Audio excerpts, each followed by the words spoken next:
116 छाया पुरुष। इन्हीं दिनों वैशाली में एक और नई विभीषिका फैल गई। लोग भय विस्फारित नेत्रों से एक दूसरे को देखते हुए परस्पर कहने लगे, एक भयानक और अद्भुत काली छाया उन्होंने कभी कभी नगर के बाहर प्रांत भाग में संध्या के धूमिल अंधकार में घूमती फिरती देखी है। ज्यों ज्यों दिन बीतते गए लोग इसका समर्थन करते गए। बहुत जन भय से दबे हुए स्वर में कहने लगे कि उस छाया में केवल गति है, किंतु वो अशरीरी है। किसी ने कहा, वो छाया बोलती भी सुनी गई है। वो मनुष्याकार तो है, किंतु मनुष्य कदापि नहीं। इतना लंबा मनुष्य होता ही नहीं। अशरीरी होने पर भी वो छाया वायु वेग से अधर में उड़ती है, पृथ्वी को छूती नहीं। उसकी गति अबाध है। पर्वत नद गहवर कुछ भी उसकी गति में बाधक नहीं हो सकता। अनेक ने देखा है कि स्वच्छ चांदनी रात में वो छाया सुदूर पर्वतशृंगों के ऊपर से होती हुई वायु में तैरती सी वैशाली के निकट आती और कभी धीरे धीरे और कभी अति वेग से नगर के चारों ओर चक्कर काटती हुई लोप हो जाती है। बहुत लोग बहुत भांति की अटकलें उसके संबंध में लगाने लगे। जिन्होंने देखा नहीं था वे अविश्वास करते, और जिन्होंने देखा वे प्रतीति कराने लगे। फिर भी विश्वास हो चाहे न हो, ये सूचना कहने वालों और सुनने वालों सभी के लिए भय का कारण बन गई थी। स्त्रियों में से भी कुछ ने देखा और वे भय से चीत्कार करके मूर्छित हो गईं। बच्चे उस छाया की बात सुनते ही सकते की हालत में हो गए। एक बात अवश्य थी, इस छाया ने किसी का अनिष्ट नहीं किया था। नगर अंतरायण में भी वो नहीं घुसी थी। उसका दर्शन अधिकतर मरकट हृद पलाशवन और वैघंटिक यक्ष निकेतन के निकट ही बहुधा होता था। किसी किसी ने उसे यक्ष निकेतन में प्रविष्ट होते भी देखा था। इससे लोग उसे यक्ष भी कहने लगे थे। युद्ध की विभीषिकाएं दिन दिन बढ़ती जाती थीं। इससे वैशाली में घर बाहर सर्वत्र एक घबराहट सी फैल जाती थी और ये लोक चर्चा होने लगी थी कि कोई न कोई अप्रिय अशुभ घटना होने वाली है। एक बात इस संबंध में और विचारणीय थी। प्रतिदिन चंपा के सेठी कृतपुण्य का पुत्र भद्रगुप्त सांध्य भ्रमण के लिए जिस ओर वाडवार्ष पर घूमने जाया करता था, उसी ओर वो छाया बहुधा देखी जाती थी। सबसे प्रथम सेठी पुत्र के साथियों ही ने उसे देखा भी था। सेठी पुत्र उसे देख अति भयभीत हो गया था। एक बार तो वो छाया सेठी पुत्र के निकट आकर उसे छू भी गई थी। उस स्पर्श ही से सेठी पुत्र भय से मूर्छित हो गया था। कृतपुण्य ने बहुत उपचार कराया, तब वो स्वस्थ हुआ था। तब से सेठी पुत्र ने बाहर भ्रमणार्थ जाना ही बंद कर दिया था। इससे वो छाया पुरुष जैसे अति उद्विग्न हो वेग से बहुधा वैशाली के चारों ओर घूमा करता था। हाल ही में चांडाल मुनि और यक्ष कन्या के प्रादुर्भाव और कृत्य प्रभाव से भयभीत वैशाली की जनता इस छाया पुरुष से अत्यधिक भयभीत, शंकित और उद्विग्न हो गई थी। 117 विलय। कृतपुण्य सेठी ने पुत्र के विवाह का आयोजन किया। आयोजन असाधारण था। वैशाली ही के सेठी जेठक धनंजय की सुकुमारी कुमारी से कृतपुण्य सेठी के पुत्र का विवाह नियत हुआ था। कृतपुण्य सेठी के धन वैभव का अंत नहीं था। उधर सेठी जेठक धनंजय भी उस समय जम्बूद्वीप भर में विख्यात धन कुबेर था। उसकी किशोरी कन्या मृणाल केले के नवीन पत्ते की भांति उज्ज्वल, कोमल और सुशोभनीय किशोरी थी। सेठी जेठक के रत्न भंडार में सहस्त्र कोटि भार स्वर्ण था। ऐसा सारा ही वैशाली का जनपद कहता था। इस विवाह की वैशाली में बड़ी धूम थी, बड़ी चर्चा थी। दूर दूर के कला निपुण पुरुष, नृत्य संगीत में विलक्षण वेश्याएं और विविध भांति के आमोद प्रमोद और शोभा के आयोजन एकत्र किए गए थे। इस विवाह की धूमधाम, मनोरंजन और व्यस्तता के कारण एक बार वैशाली की जनता का ध्यान उस छाया पुरुष से सर्वथा ही हट गया था। विवाह संपन्न हो गया। कृतपुण्य पुत्र वधू को लेकर मंगल उपचार करता और वधू पर रत्न लुटाता हुआ घर आ गया। पुत्र और पुत्र वधू की मधुरात्रि मनाने के लिए उसने सर्वथा नवीन एक कौमुदी प्रासाद का निर्माण कराया था। उस प्रासाद में उसने समस्त जम्बूद्वीप में प्राप्त सुख सामग्री संचित की थी। उसी कौमुदी प्रासाद में वधू के गृह प्रवेश का उत्सव मनाया जा रहा था। नगर के गण्यमान्य सेठी सामंत पुत्र और राजपुरुष आकर हंस हंसकर सेठी पुत्र को बधाई देते, भेंट देते और गंधपान से सत्कृत होते अपने अपने घर जा रहे थे। पौर जानपद जनों का षड्रस व्यंजन परोसकर भोज हो रहा था। ब्राह्मणों को कौशे, शाल, दुधारू गाय, स्वर्ण अलंकृता दासियां और स्वर्ण दान बांटा जा रहा था। कृतपुण्य सेठी के वैभव और चमत्कार एवं दानशीलता को देख देखकर लोग शत सहस्त्र मुखों से प्रशंसा करते नहीं अगाहते थे। अंतःपुर में सेठनी नागरिक महिलाओं से घिरी पुत्र वधू का परछन कर रही थी। स्त्रियां वधू पर रत्नाभरण न्यौछावर कर रही थीं। मंगल गान की मधुर ध्वनि अंतःपुर की रत्न खचित भीतों को आंदोलित करती सी प्रतीत हो रही थी। सेठी पुत्र समवयस्कों के बीच विविध हास्यों और व्यंग्यों का घात प्रतिघात मुस्कुराकर सह रहा था। गुणीजन, बांदी और वर वधुएं अपनी अपनी कलाओं का विस्तार कर रहे थे। एक दंडरात्रि व्यतीत हो गई। आगत समागत जन अपने अपने घर विदा होने लगे। जाने वाले वाहनों का तांता बंध गया। धीरे धीरे भीड़ कम होते होते कौमुदी प्रासाद में केवल परिजन, परिचारक और घनिष्ठ मित्र ही रह गए। मधुरात्रि के उपचार होने लगे। कौमुदी प्रासाद के शयन गृह और मधुशैया पर श्वेत पुष्पों का मनोरम श्रृंगार किया गया था। मित्रों से विदा होकर सेठी पुत्र सुवासित तांबूल चबाता हुआ शयन कक्ष में प्रविष्ट हुआ। अनंग देव का प्रथम प्रहार उसके प्राणों को वेहवल कर रहा था। उसके स्वस्थ सुंदर स्वर्ण अंग पर धवल कौशेय और धवल ही पुष्पमाला सुशोभित थी। उसके नेत्र औत्सुक आनंद और काम मद से वेहवल हो रहे थे। नववधु को समवयस्का सखियों ने लाकर शयन कक्ष में एक प्रकार से धकेल दिया। वे कपाट संधि से झांक कर एक दूसरे को नोचने लगीं। पुष्पभार से नमिती धनंजय सेठी जेठक की सुकुमार कुमारी द्वितीया के चंद्र की शोभा धारण करती हुई सी शयन कक्ष में ब्रीड़ा से जड़ सी खड़ी रह गई। आंख उघार कर प्रिय दर्शन पति को देखने का उसका साहस ही न हुआ। इसी समय कौमुदी प्रासाद में एक भीति का आभास हुआ। गानवाद्य एक बारगी ही रुक गए। लोगों का जनरव भी स्तब्ध हो गया। जो जहां था वहीं जड़ हो गया। किसी के मुंह से हल्की चीत्कार सी निकली। ऐसा प्रतीत होने लगा जैसे कौमुदी प्रासाद में कोई जीवित सत्व उपस्थित ही नहीं है। सबने भय और आतंक से देखा। छाया पुरुष ने कौमुदी प्रासाद में प्रवेश किया है। छाया को देखकर बहुत लोग मूर्छित होकर गिर पड़े। बहुत पत्थर की मूर्ति की भांति जड़ हो गए। लोगों की जीभ तालू से सट गई।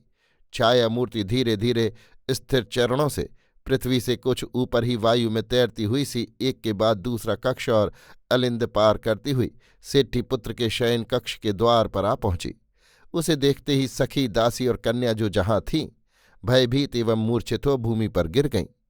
नवदंपति ने भी प्रासाद में कोई अशुभ बात हुई है इसका आभास अनुभव किया। सेठी पुत्र ने आगे बढ़कर द्वार खोला। द्वार खोलते ही छाया पुरुष शयन कक्ष में आ प्रविष्ट हुआ। उसे देखते ही सेठी पुत्र भय से आंखें फाड़े निर्जीव की भांति पीछे हटकर भीत में चिपक गया। वधु चीत्कार करके मूर्छित हो गिर पड़ी।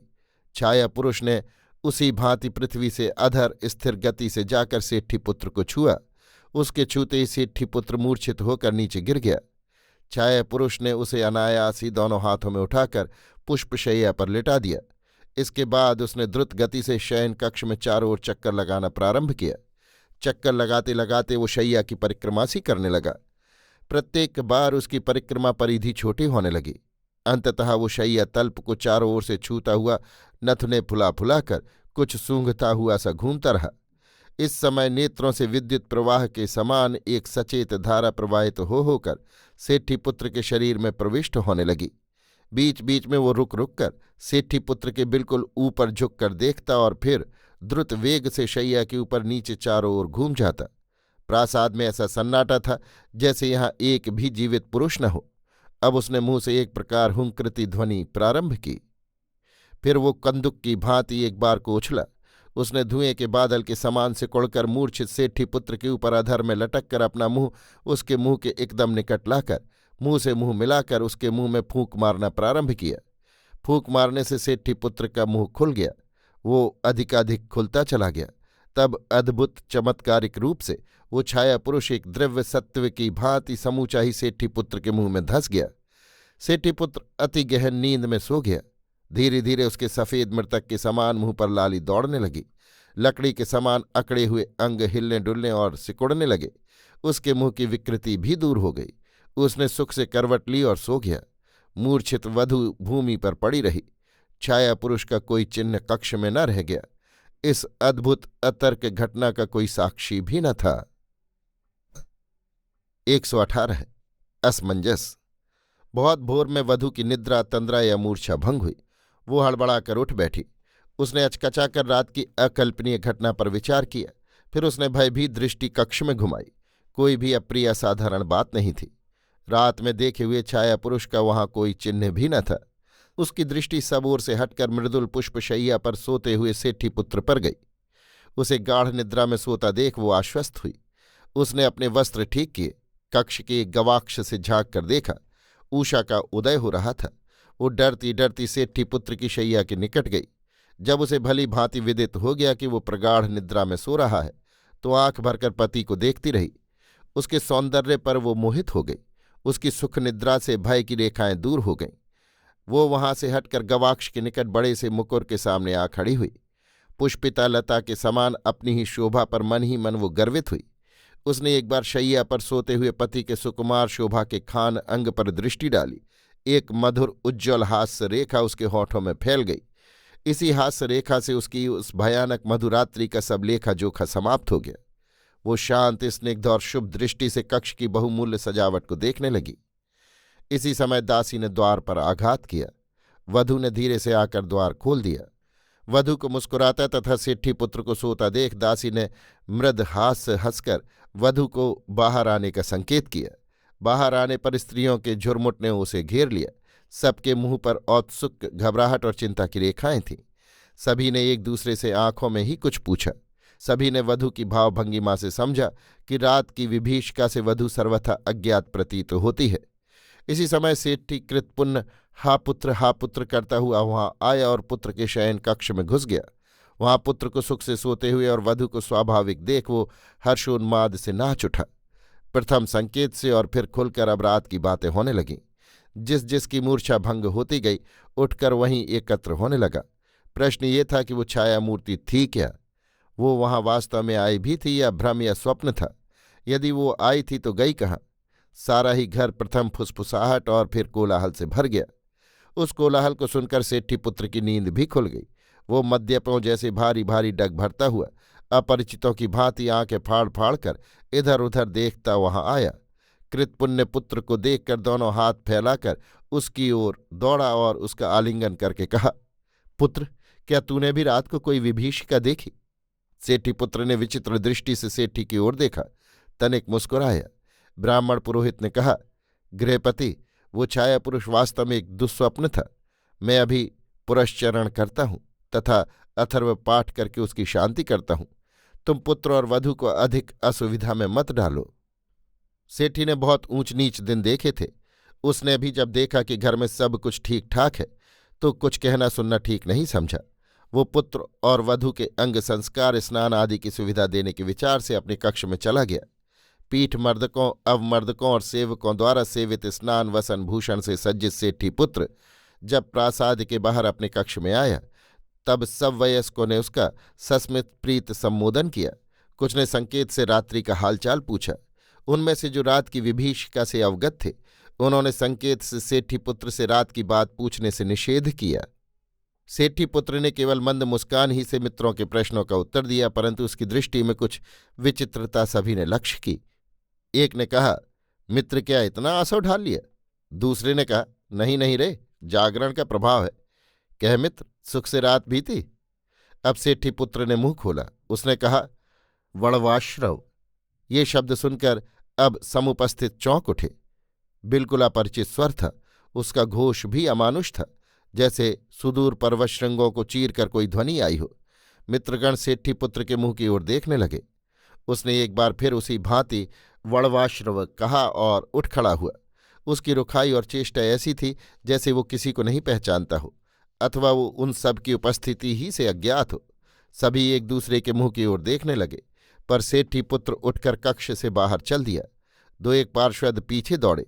उसके चलने का ढब भी निराला था।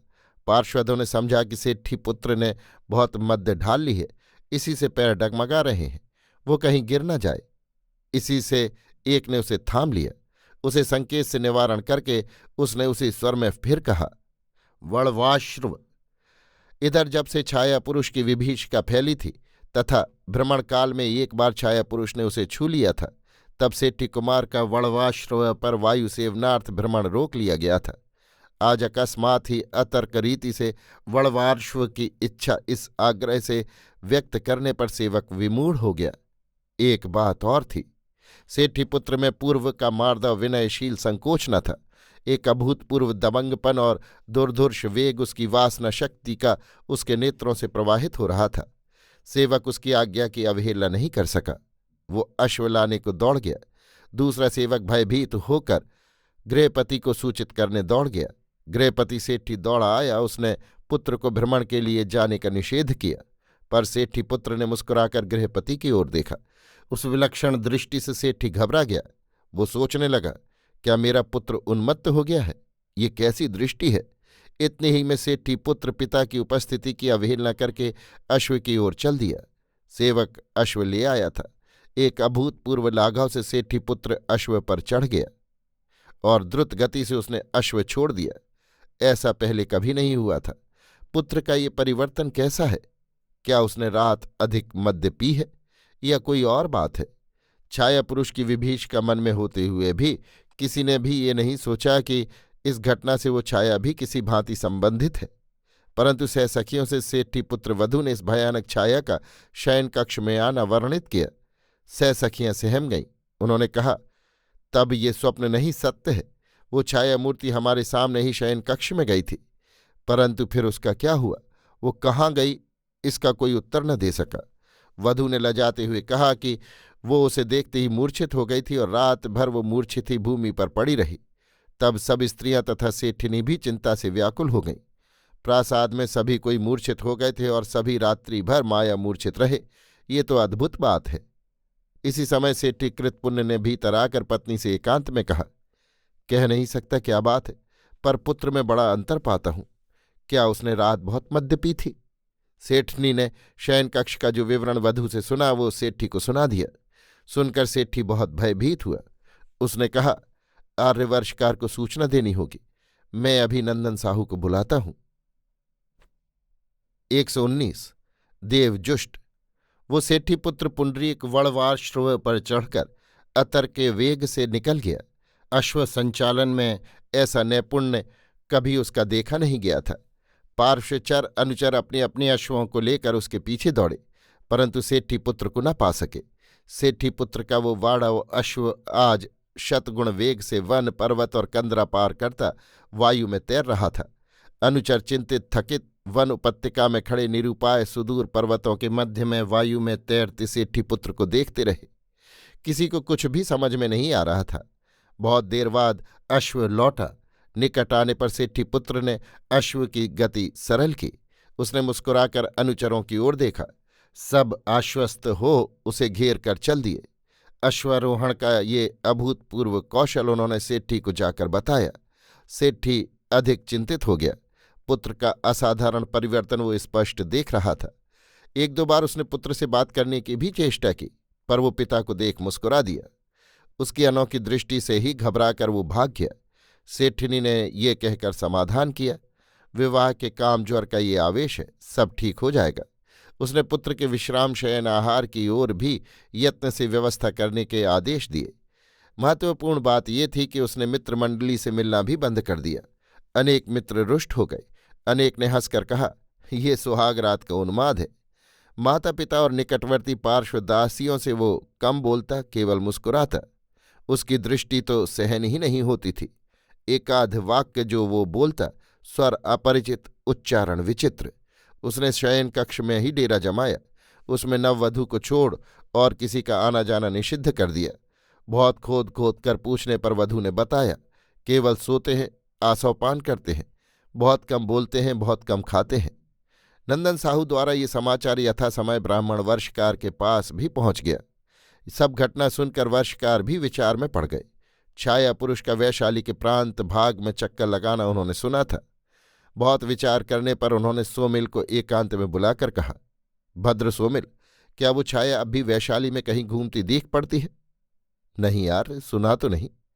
तो तुम इसका ठीक ठाक पता लगाओ और नंदन साहू से कहो कि वो सेठी कृतपुण्य से कहे कि पुत्र पर कड़ी दृष्टि रखें।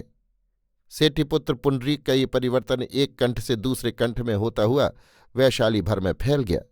विशेषकर उसका अद्भुत अश्वारोहण वैशाली की चर्चा का विषय बन गया। उसका समय, एकांत, अत्यल्प भाषण, मर्मभेदनी दृष्टि सब कुछ कृत विकृत होकर घर घर की चर्चा का विषय हो गए। बहुत निषेध करने पर भी सेठी पुत्र ने सांध्य भ्रमण संबंधी पिता की बात नहीं मानी। पुत्र के दुर्विनय पर खिन्न हो सेठी नाना प्रकार की चिंताओं में लीन हो गया। 120 कीमियागर गौड़पाद। विश्वविश्रुत कीमियागर गौड़पाद अपनी प्रयोगशाला में बैठे देश विदेश के आए बटुकों को रसायन के गूढ़ रहस्य बता रहे थे। विविध भ्राष्टियों और कुपेयकों पर अनेक रसायन सिद्ध किए जा रहे थे।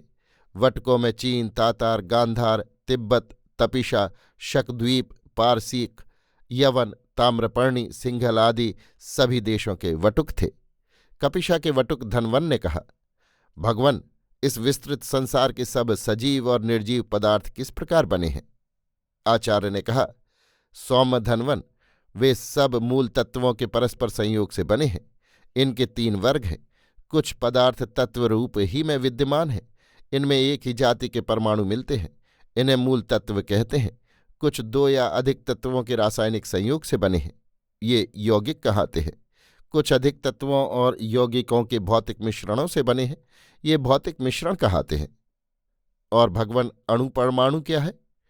लंबी चोटी वाले पीत मुख चीनी वटुक ने कहा, पदार्थ के कल्पनागम्य सूक्ष्मतम उस विभाग को जिसमें उस पदार्थ के सब गुणधर्म उपस्थित हों, किंतु उसके फिर विभाजन से मूल पदार्थ के वे गुणधर्म नष्ट होकर उसके अवयवों के परमाणु में मिल जाएं, वो अणु कहलाता है। परमाणु का स्वतंत्र अस्तित्व नहीं है। वे सदा संयुक्त अवस्था में अणु के रूप ही में रहते हैं। प्रत्येक पदार्थ का अस्तित्व अणु की अवस्था ही में रहता है, परमाणु की अवस्था में नहीं।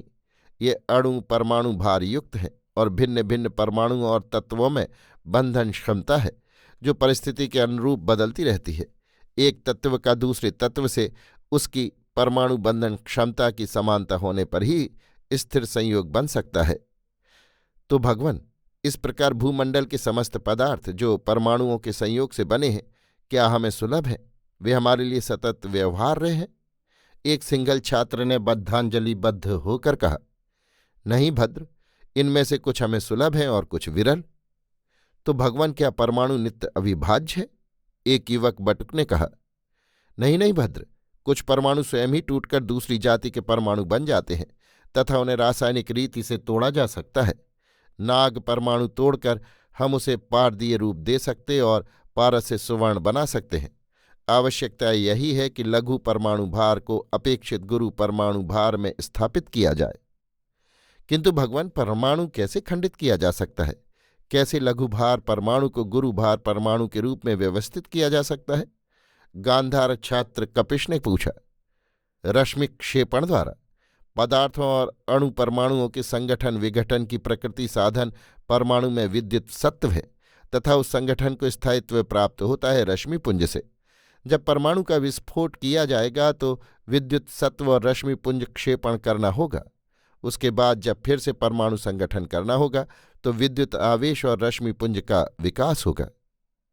ये किस प्रकार भगवान? इस प्रकार की प्रत्येक तत्व का प्रत्येक परमाणु एक छोटी सी सूर्यमाला है। तुम जानते हो भद्र की पृथ्वी आदि संपूर्ण ग्रह अपने विशिष्ट वृत्तों में सूर्य की परिक्रमा करते हैं। सूर्य रूप भी स्थिर नहीं है। इसी प्रकार समस्त विद्युत सत्व रश्मिपुंज की परिक्रमा करते रहते हैं। इससे रश्मिपुंज और विद्युत सत्व परमाणुओं का अत्यल्प स्थान व्याप्त कर पाते हैं। उस व्याप्त स्थान की अपेक्षा परमाणु का बहुत सा अंतराकाश ठोस से ठोस परमाणु में शून्य रहता है। इसी से तो हम कहते हैं, अणोरणीयान महतो महीयान। भगवान, हम क्या शून्य को ही आकाश समझें? शून्य तो नहीं है, पर तत्व नहीं नहीं है। आकाश यदि तत्व है तो वो नहीं नहीं है। फिर भगवान, वही आकाश परमाणु में भी व्याप्त व्याख्यात हुआ। सो यदि वो शून्य है तो वो आकाश तत्व नहीं है। एक मागध छात्र ने शंका की, नहीं भद्र, आकाश शून्य का नाम नहीं है। आकाश तत्व एक अति सूक्ष्म तरल पदार्थ है। ये तरल पदार्थ भूमंडल के बाहर भी व्याप्त है, भीतर भी है।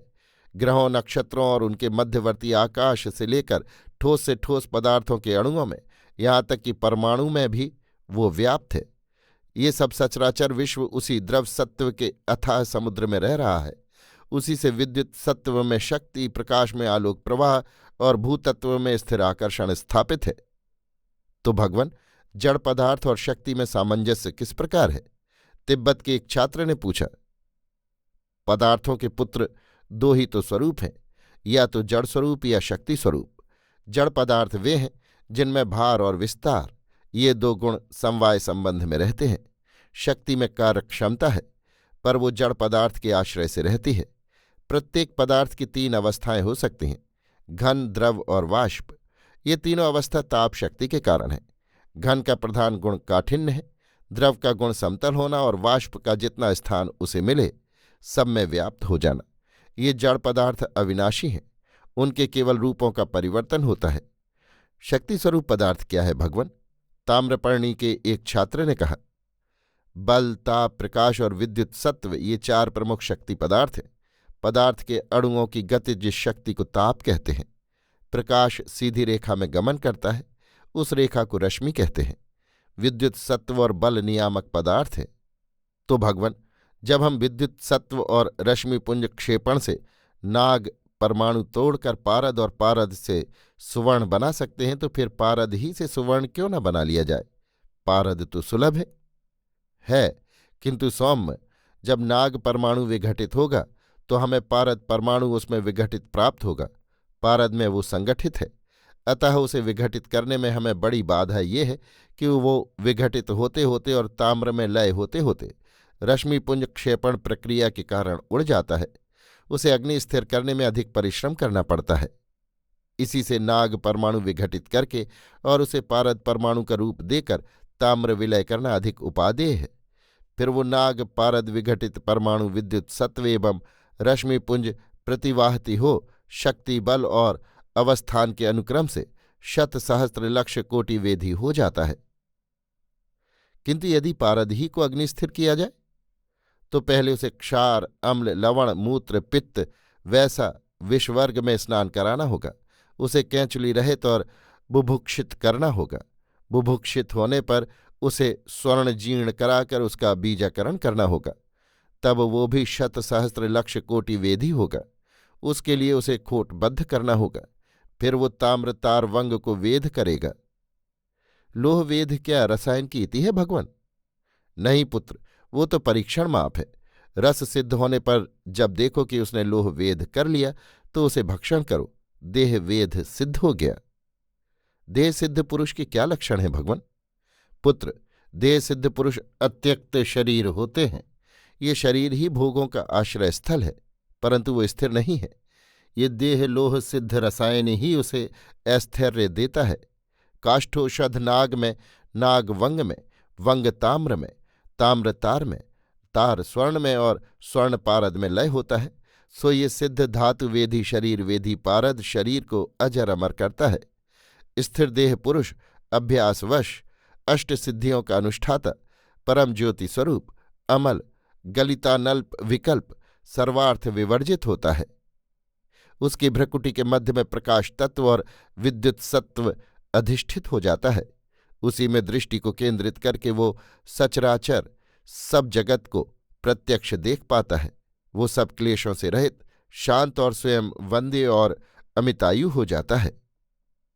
किंतु भगवान, क्या वृद्धावस्था और मृत्यु जीवन का अवश्यंभावी परिणाम नहीं? क्या वो नियत समय पर शरीर को आक्रांत नहीं करती? क्या वो किसी प्रकार टाली जा सकती है? तिब्बत के पीतकेशी एक वटुक ने प्रश्न किया। आचार्य ने कहा, सौम्य, वृद्धावस्था और मृत्यु एक रोग है, शरीर के अवश्यंभावी परिणाम नहीं। वे युक्ति और रसायन द्वारा टाले जा सकते हैं। शरीर जिन अवयवों से बना है उनमें अनेक धातु और खनिज पदार्थ हैं, जिनका शरीर के पोषण में निरंतर व्यय होता रहता है। सौम्य युक्ति से इन पदार्थों के मूल अवयव शरीर में जीर्ण करने से यही शरीर चिरकाल तक स्थिर अमितायु हो जाता है।